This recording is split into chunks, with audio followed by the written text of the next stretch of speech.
welcome back. Today is 24th, and today we're going to revisit some grammar rules, and that includes writing good sentences with punctuations and commas and things like that. When we first started these programs, I wanted to give you a sense of where our language actually comes from. So we started talking about how people communicate, and when you think about it, we started talking about hand gestures and sounds, and then the sounds become letters in an alphabet, and then those letters become words. And today we're going to follow through with that because our course is reading and writing for adults, and words have to join in some form to make sentences that a reader will understand your intent. And reading and writing goes with the reader. You know, you can write, but you expect somebody down the road to read what you've written and hopefully understand what you were thinking at the time you put your pen to paper. So effective sentences, good sentences, are clear to the reader, and they allow the reader to do a number of things. And the way that's done, and let me take my mask off here. The way that's done is by a variety of sentences. So there are basically three types of sentences that I'd like to talk about today. And one is just a simple sentence. And a simple sentence, it writes down a complete thought. And with a simple sentence, you usually have, this is where parts of speech come in. You have a subject of the sentence. It's the person, place, or thing that the sentence is talking about. And then you have a predicate, which starts with a verb, and it's telling what the subject of the sentence is doing. That's a simple sentence. It doesn't have to be long. It can be very short. It can be just a simple sentence that says, I am. And that's a complete thought. But if you wrote something with simple sentences, short, simple sentences, it would be what we always call chunky. And it would be very difficult to read a chunky book because there would be no flow to it. There would be no time for the reader to get into the idea. And that's when we add adjectives and adverbs. That's why parts of speech are important to know. There's also an expression in English of phrases that are added and clauses that are added. And that makes a simple sentence into a compound sentence and a complex sentence. And we're going to talk about those today. So the grammar that comes with these different sentence forms, I like to think of it as you're building, when you build a wall out of brick, you have to have the mortar between those bricks. And that keeps the sentence together, and you come up with a shape that is durable, and you know what it's for, and it's a strong sentence when you have those intermittent different words that join the sentence. So there are things that are called articles, like the, like a, like an, just words that fit the words together and help them stay together, like mortar in a brick wall. There's also things that we're going to talk about today that are conjunctions. Conjunctions also connect parts of sentences, especially when you start writing the longer sentences like compound sentences or complex sentences. So that's a little intro into what we're going to do today. And what I want to do now is we're going to show a video a very good video, and I recommend this YouTuber to anyone who wants to see really good grammar explained very clearly. And so they're going to start, it's about phrases and clauses.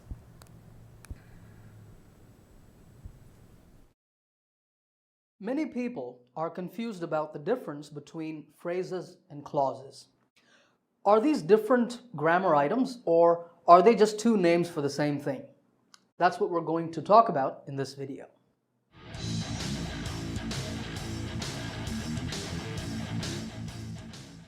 Now, before we start, just remember, if you have any questions at all, you just have to ask me in the comment section below, and I will talk to you there. So in this lesson, we're going to learn the difference between phrases and clauses. But first, let's talk about how phrases and clauses are similar. They're similar in this way. Both of these refer to groups of words that are meaningful. Look at these examples. Near my home, or Dexter won the bicycle race. You can see that these are meaningful. So one of them is a phrase and the other is a clause. Okay, so what's the difference between them? Well, the difference is this. A clause is a group of words with a subject-verb combination. So Dexter won the bicycle race is a clause because it has a subject, Dexter, and a verb.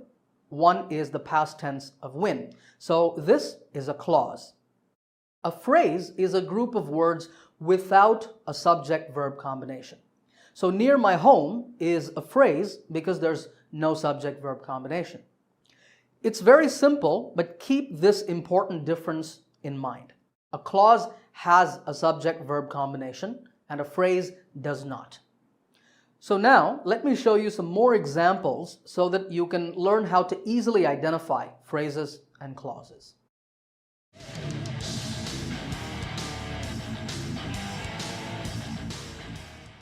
All right, all the words that you see on the screen are phrases.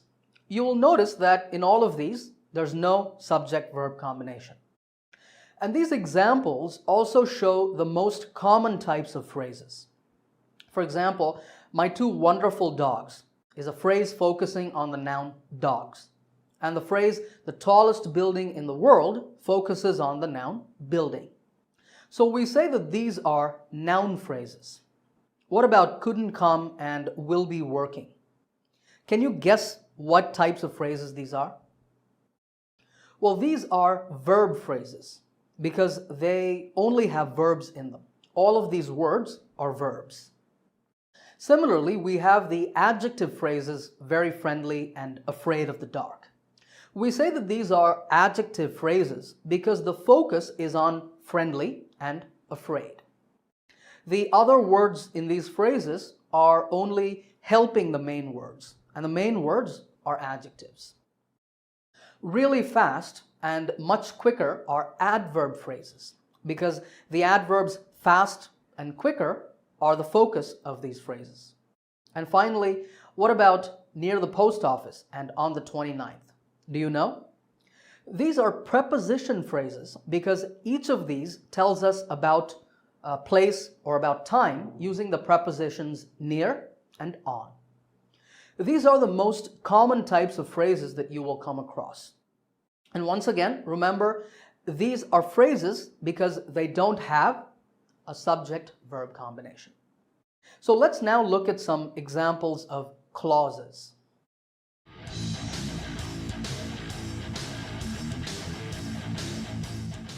Like I said, a clause is just like a phrase. It's a group of words. But a clause has a subject-verb combination. Now in English, there are many different kinds of clauses. But the two most important that you need to know about are independent and dependent clauses. Let's start with the independent clause. This is simply a clause that can stand alone as a sentence. For example, he ate dinner. This is a clause because it has a subject, he, and a verb, ate, past tense of eat. And it's independent because it can be a sentence on its own. So what's a dependent clause then? Well, it's a clause, that is, it has a subject-verb combination, but it cannot be a sentence by itself. For example, when James got home is a dependent clause. It has a subject, James, and a verb, got, but if you think about it, it's not a complete sentence. Because if I said, when James got home, you will ask, okay, then what? What happened? So you see, the sentence isn't complete. So this is a dependent clause. To make it a full sentence, you have to combine it with an independent clause, such as, when James got home, he ate dinner. In this next example, please send me the report tomorrow if you can. This sentence has two clauses. Here, the first clause is independent. Please send me the report tomorrow. And the second clause is dependent, if you can. Usually, dependent clauses will have words like when, while, whenever, before, after, because, if, unless, and so on. Really simple, isn't it? Okay, now I'm going to give you a small test to see if you can identify phrases and clauses correctly.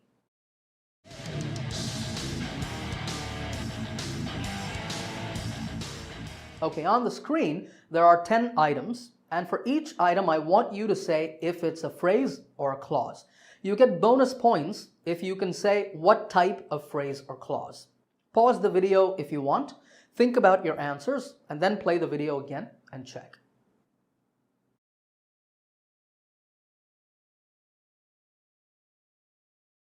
Okay, let's discuss the answers. Number 1, in the garden is a phrase because there's no subject-verb combination. And it's a preposition phrase because it tells us about a place using the preposition in.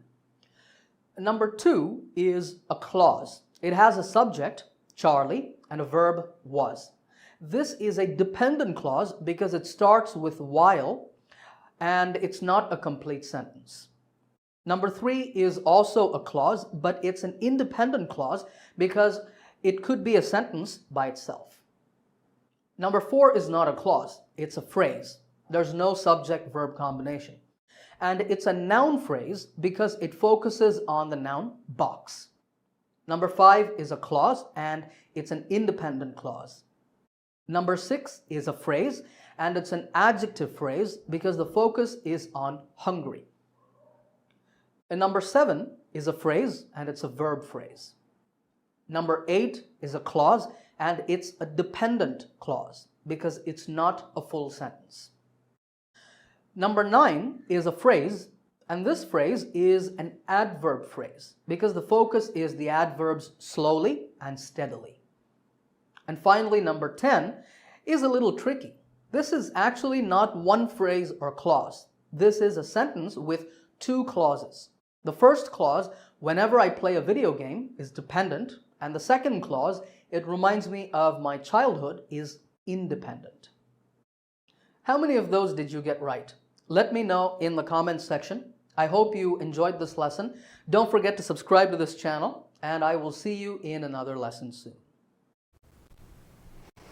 Okay, so phrases and clauses. We're going to look on the whiteboard, and I've written down some exercises for us to do what he was suggesting we do. But first, on the whiteboard, we need to have a definition for what we're talking about. So this is a kind of elaborate definition, I'd say, but it's a definition that if you really give it some thought, it gives you a picture in your mind of what you're looking for when you're looking for phrases and clauses and trying to figure out what they are and why they're important. So the definition, first of all, for a phrase is a small group of words standing together as a conceptual unit, typically forming a component of a clause. Now let's think about all of those words. It's a group of words, more than one word, and they're together in a sentence, A clause can be a sentence. So just think of it, it's a group of words in a sentence. And it says a conceptual unit. And that means you can really see where those words are standing together in that sentence. And what I'd like to point out to you is in this sentence right here that you see, these three words, or four even, of words standing together, that's a prepositional phrase, 4 words. And they're there because they're trying to help talk about what the group of words in that sentence are. And it's saying, where is this small group of words? Well, they're standing together in a sentence. And then there's other phrases in here as a conceptual unit. That means you can see it. Those words go together, of words standing together.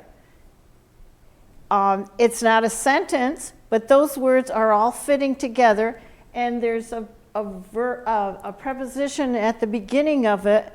That's one of the many propositions of. And we'll talk more about what those words are.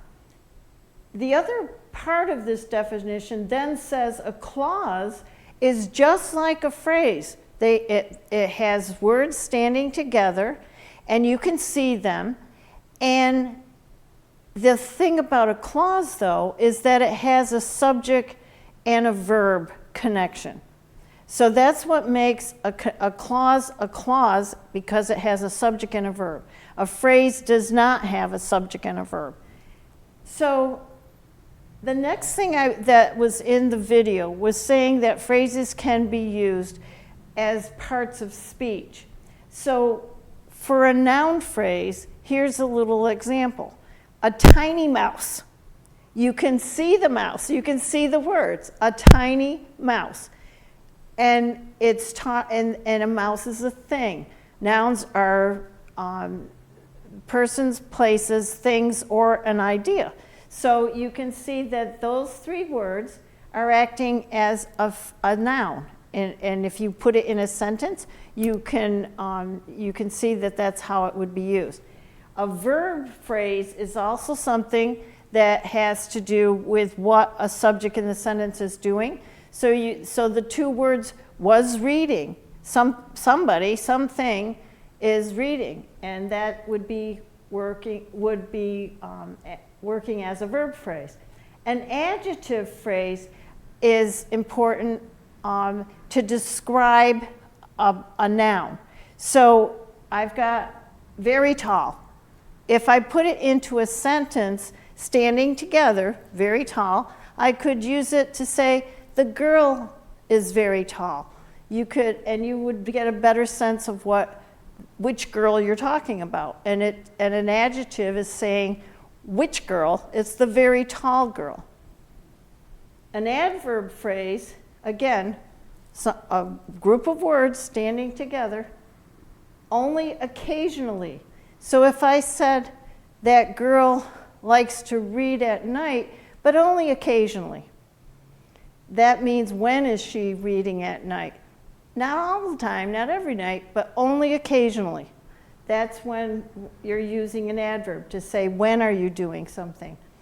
A preposition phrase is using a preposition, and we talked a lot about prepositions last week because we were going through what's the subject of a sentence. And if you have a subject in a sentence and then it's followed by a prepositional phrase, you can never get a subject of a sentence that's in a prepositional phrase. So if I said, the book on the table belongs to me, you can't say that table is the subject of the sentence. It's the book is the subject, because subjects are never in prepositional phrase. So here's a tip. In order to figure out what kind of phrase you're dealing with in a sentence, you need to say, is it answering the question who, or what, how, where, or when? and then you'll be able to spot your phrase. They do have some questions like this that are on the high-set writing test. So they may ask you not necessarily to define the phrase in a sentence, but they will give you a sentence and they'll say, which is this sentence written correctly? And they give you the choice. There's nothing wrong with this sentence, you know, so you have to be aware of the grammar that's involved. So we will continue with the punctuation for these too. So, the important thing next about phrases is that phrases can come at the opening of a sentence, at the ending, or as a renaming phrase that could be anywhere but normally in the middle of a sentence at times.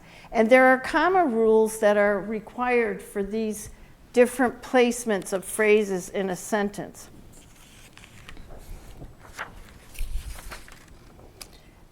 So we use phrases when we want to combine sentences. And as I said, I'm going to show you when you put them in a sentence at the opening or at the ending of a sentence, or a phrase that's a renaming phrase and how that's placed in a sentence. And there are certain comma rules that go along with it. So if I had these two separate sentences, number one, we went to the art museum, we saw paintings and sculpture.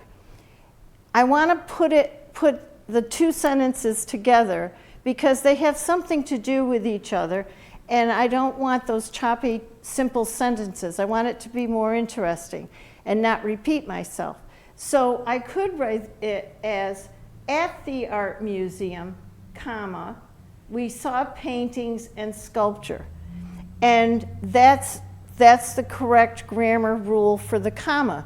If you open with a phrase, it has a comma after it, and then you continue with the other sentence.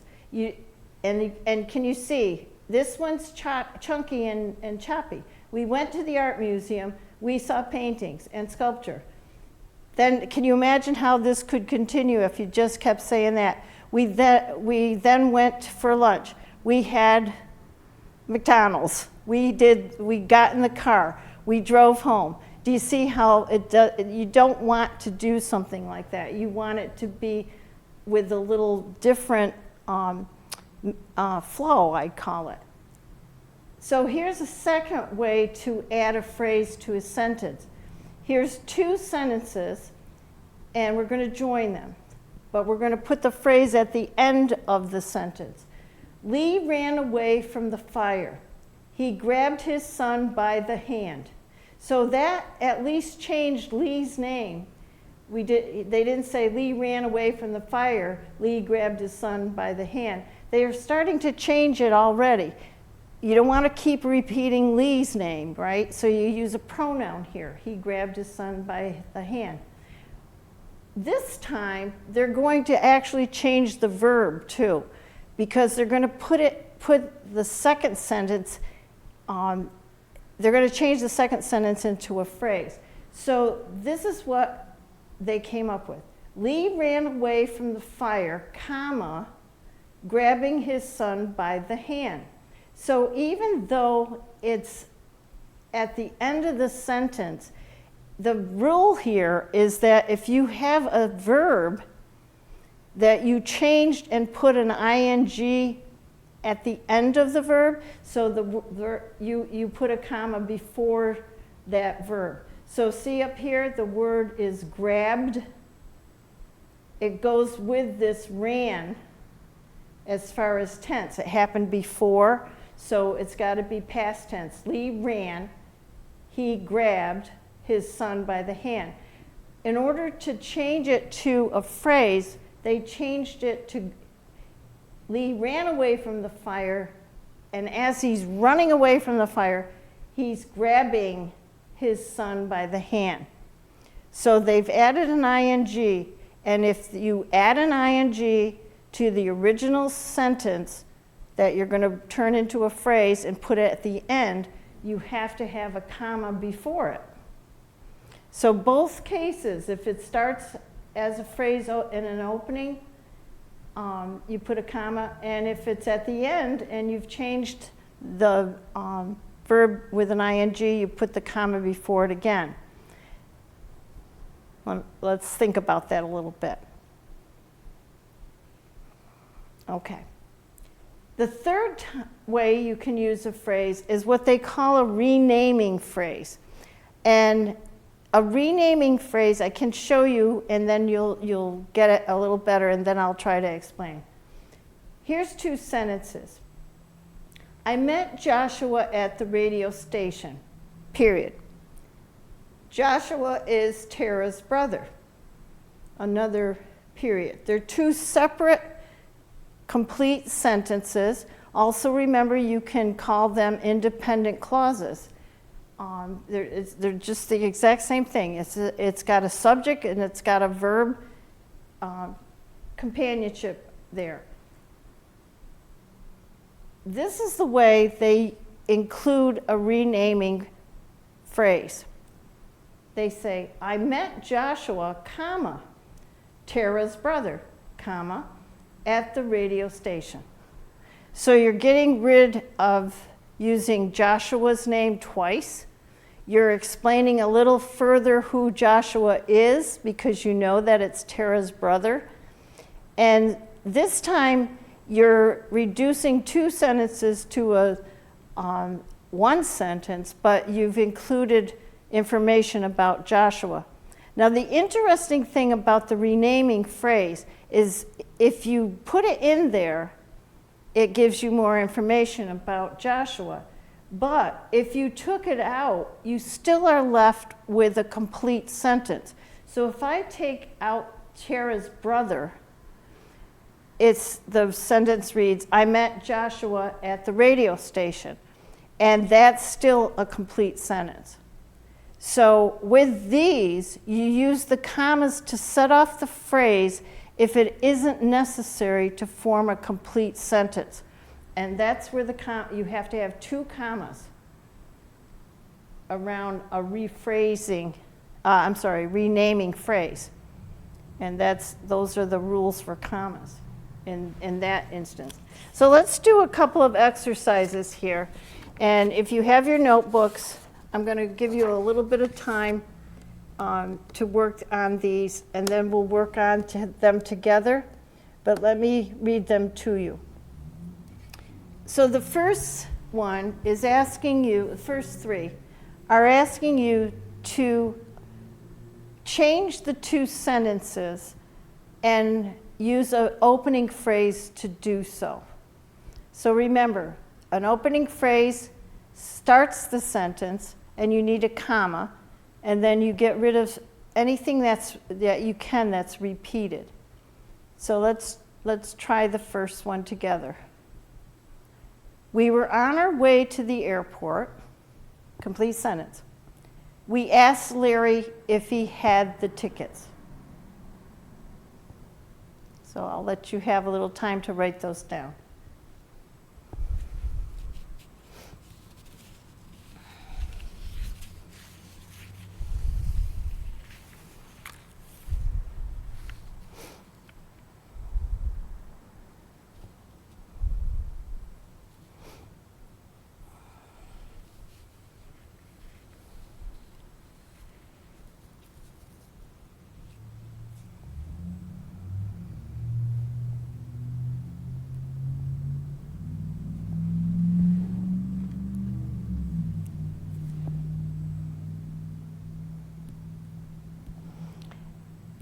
So I'll give you a hint. Let's use on our way to the airport.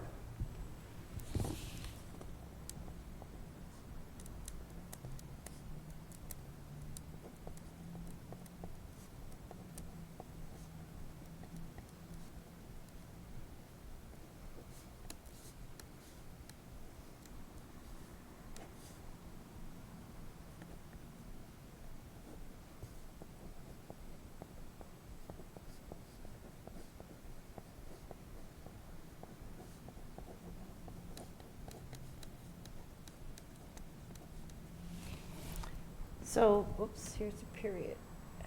Okay. So my phrase that I liked, that I wanted to use was, on our way to the airport, comma, we asked Larry if he had the tickets.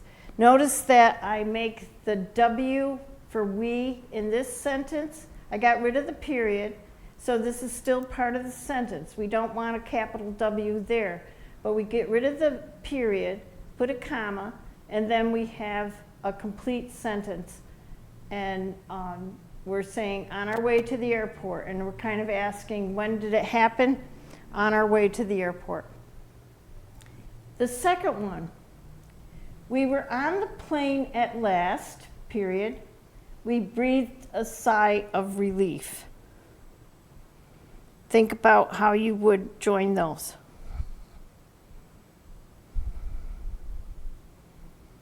And you want to make it at the beginning.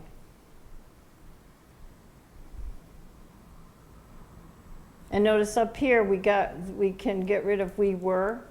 We could do the same thing down here. Just a little tip. Put the phrase at the beginning of this sentence and then a comma.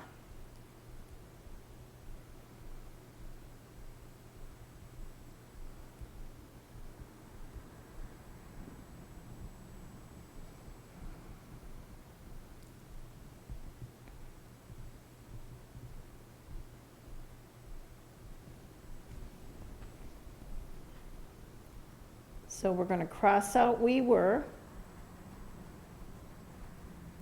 We give this a capital now, the O-N.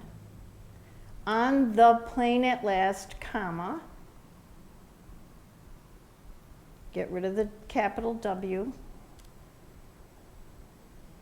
We breathed a sigh of relief. So on the plane at last.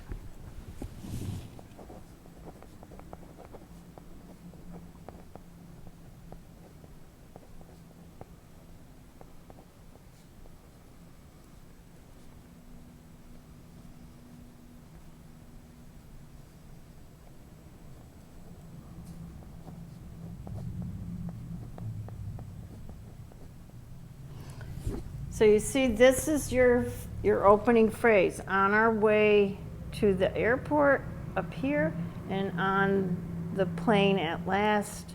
Those are phrases. We've gotten rid of the subject and the verb, and we've made what was an independent clause, we've made it into a phrase. No subject, no verb. But it combines the sentences. The third one is, we walked down the ramp, period. We could see his folks waving at us. You know what to do.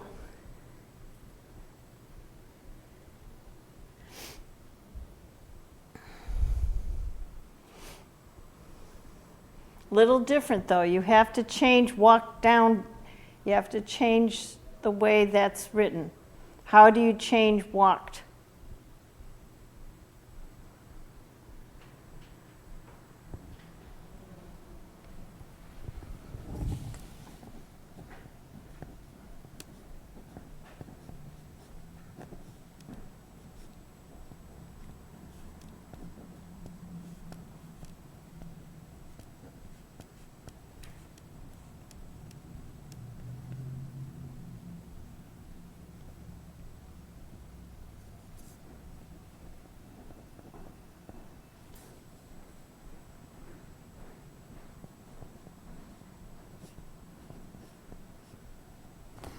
Okay, so I've changed walk to walking with an ing because that's what's happening then after you, and that's okay, you can do that. It's a different form of the verb walk. So you're saying walking rather than we walked. Walking down the ramp, we could see his folks waving at us. So those are two ways to do an opening phrase when you're given two sentences. And again, remember you have a comma at the end when the phrase opens the sentence, and you change the capital of the second sentence. and you make it smaller. I'm going to let you look at this. I'm going to look and see if I've got a black pen and so it shows up better for you. But these are ending placement. Please write those down. I think it's wonderful being a tourist. That's the first sentence. I can explore a new place all day long. So this time your phrase is going to be at the end. You're going to have a comma here, and you're going to change the verb here to an ing. You got to look for the verb and change it to ing.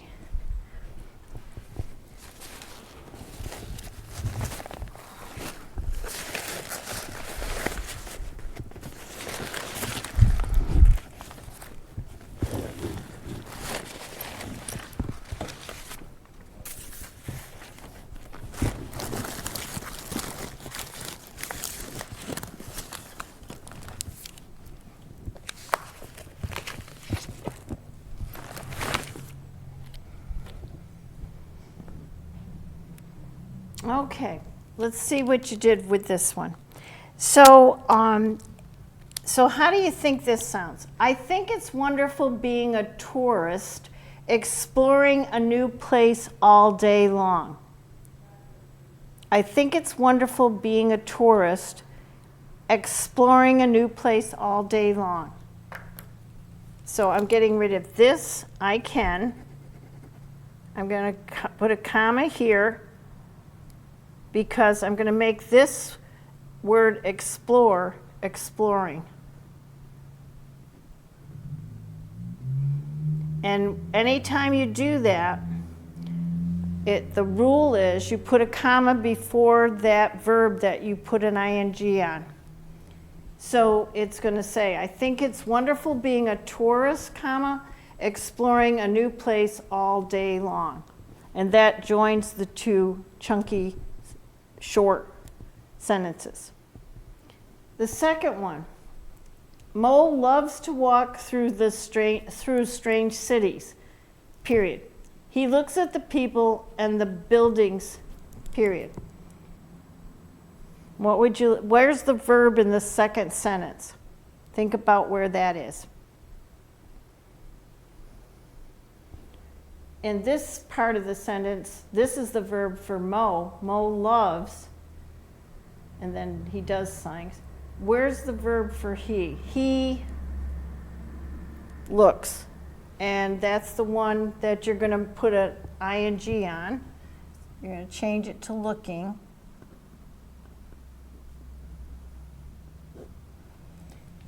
And you're going to get rid of the he. Put a comma here. Mo loves to walk through strange cities, looking at the people and the buildings. So that's an ending, a phrase ending the sentence, and you have to change that verb to the ing form. Let's see if you could get this one. Laurel visits art museums, period. She drinks in paintings with her eyes. I'll give you a couple of minutes. Please write that down.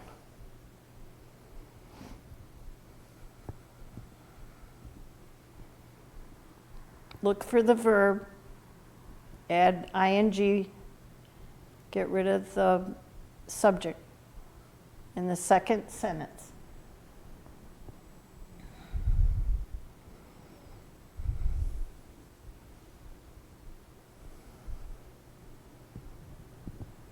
Did you add ing to drinks? You made it drinking. And got rid of she, and don't forget the comma. Laurel visits art museums, comma, drinking in paintings with her eyes.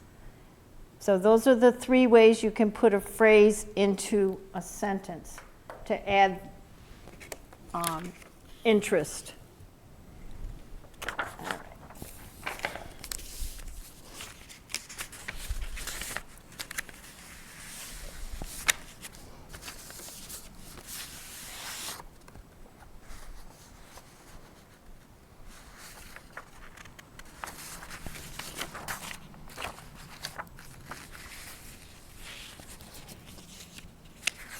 Okay, now this one is the different kind of a phrase.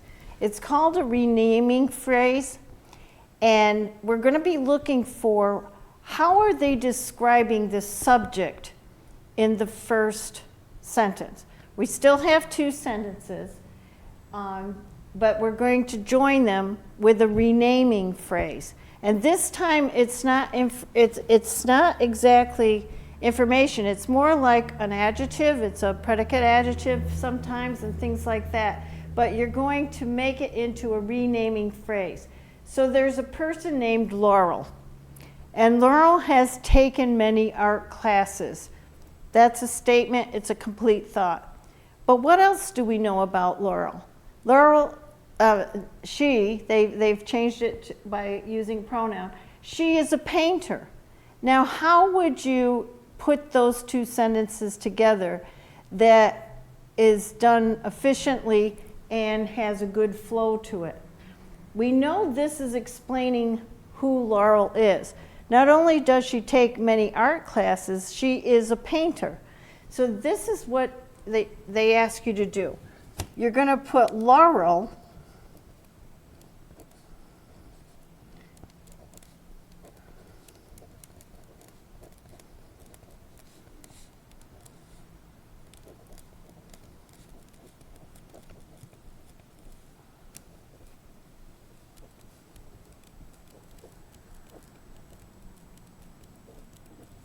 You're going to put it right here. You're going to get rid of this, she is. We're still left with that bit of information, but we're going to use a renaming phrase. Not only is Laurel taking many art classes, but Laurel, a painter, has taken many art classes, period, too. And notice I've put a comma after Laurel and after painter. Why? Because if I took a painter out of that sentence, it still doesn't affect the fact that Laurel has taken many art classes. We're just adding to what other knowledge we know about Laurel, and we're renaming her. She's a painter, and she's taken many art classes. That's the two things we know about her. So it's a renaming phrase. Here's one here that's a little longer. Laurel helped Rachel learn to paint landscapes. Rachel is her best student. How would you put that new bit of information into the sentence and use a renaming phrase?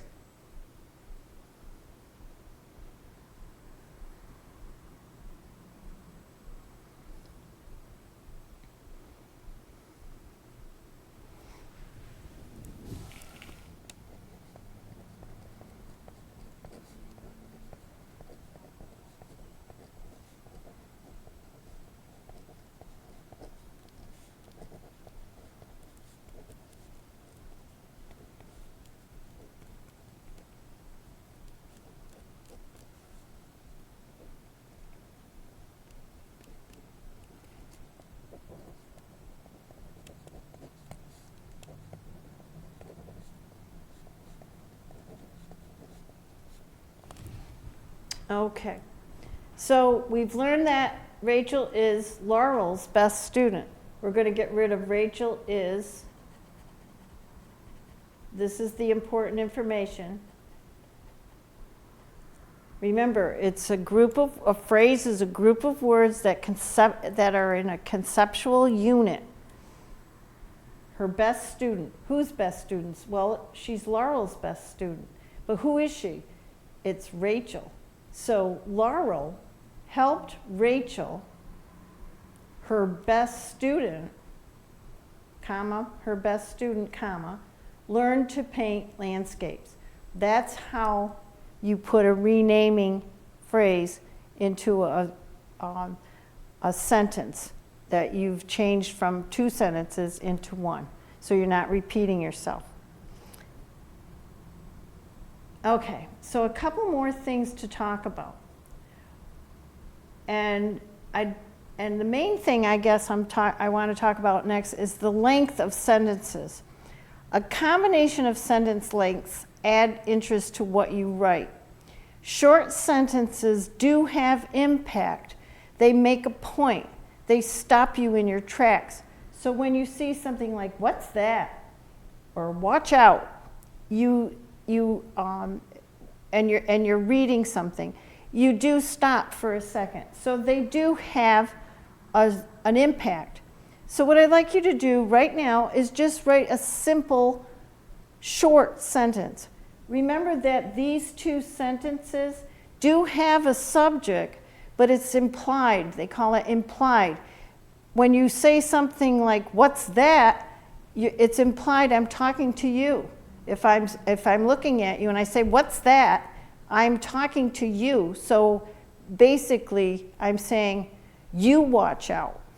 That's another odd sentence. So don't be fooled by that when you think that sentence has no subject. It's implied, and people accept that you is who you're talking to.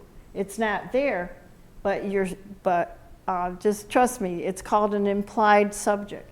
Same with this one. You watch out. Now you write a sentence, a short sentence. Okay? Did you have enough time? All right. Now let's talk about long sentences. Long sentences are graceful and thoughtful. You put some work into them. You're very careful on what you want to say. You're being aware of whether you want to use adjectives to describe a noun or adverbs to imply certain things that the verb is doing. They give the reader time to think through an idea along with absorb any idea or picture a scene. They help the reader pack in details. So when you create a long flowing sentence, you carry the reader along on an easy stream of words. Think of it that way. It takes time to read a longer sentence, but you're getting more information in the sentence. It could actually almost, some prose sentences are like poetry in a way, that something is described, the smell of a daffodil or the way a cloud is floating through the sky and things like that. So now I want you to write a long sentence. Think of putting some adjectives in or some adverbs.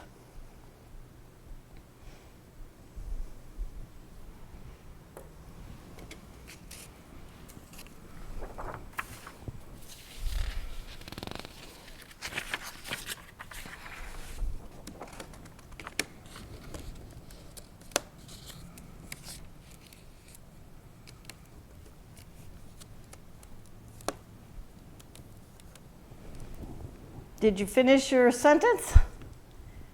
So I think you get the point. You can see the difference between your short sentence and your long sentence.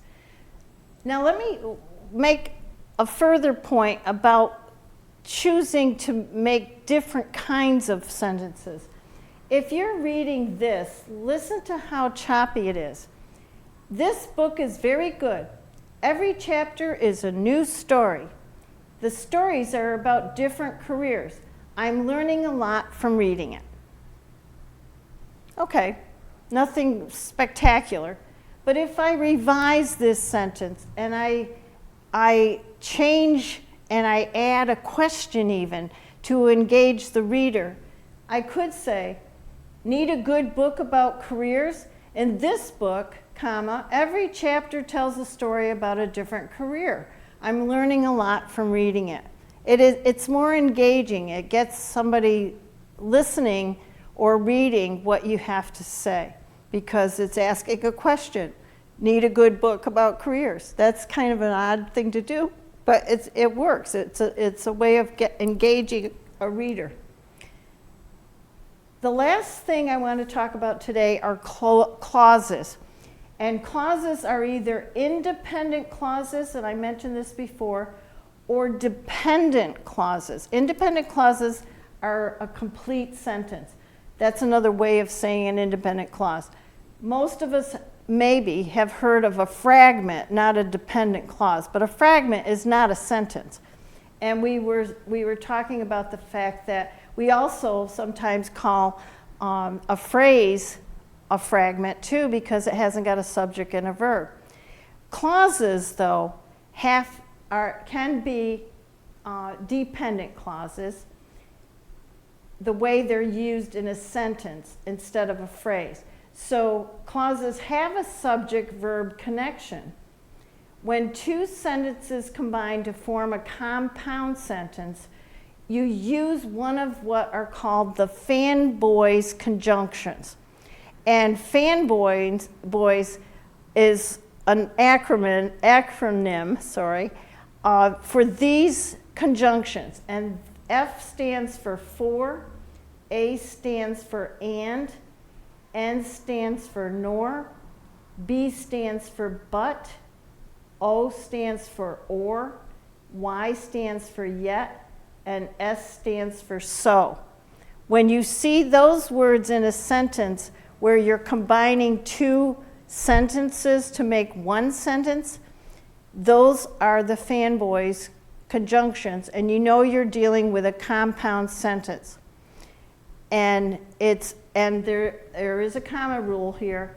The comma is placed before the conjunction. So here's two sentences. I'll show you how to join them in a compound sentence. Paul fixed the leak in the kitchen. Paul went out.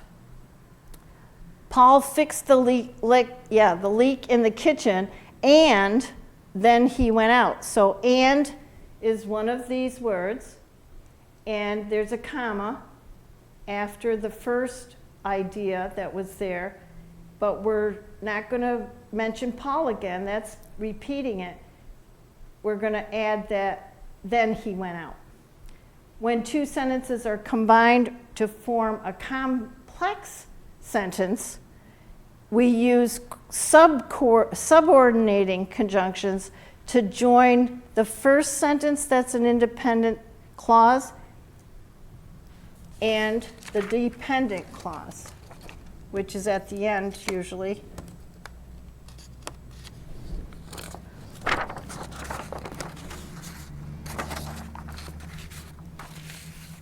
When the dependent clause comes first, where am I here?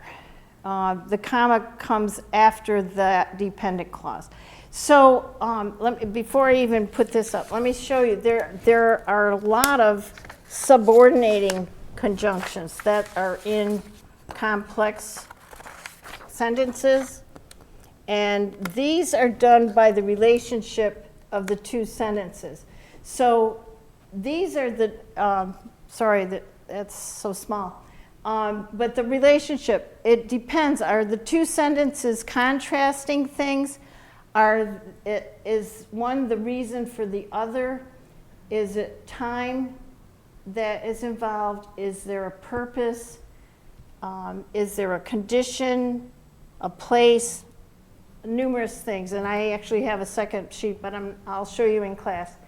But some of these are although, even though, while, because. You've heard these words. Since, as, when, as soon as, once in a while, so that. They're called subordinating conjunctions. Just know if they're not a fanboy conjunction, you're dealing with a complex sentence. So, and again, this is the important thing. Remember, if the dependent clause comes at the beginning of the sentence, you need to put a comma after it. So here's an example down here. Wait a minute. Yes. If I clean the house today, comma, I can go tomorrow. So you notice there's subject and verb in both of these. They're clauses. This is not phrases now. These are clauses. I clean, I can go. Those are two clauses, and they're joined. And because, where did I put it? if is one of the subordinating conjunctions. So I did put three different kinds of complex sentences here. You cannot enter unless you have a past. Now this doesn't have a comma. These are the ones that you want to think about this. You don't always put a comma. This is not a dependent clause here. You cannot enter could be a period after it, and it would still be a complete thought. Unless you have a past, though, is the dependent clause. It's not opening the sentence, so there is no comma.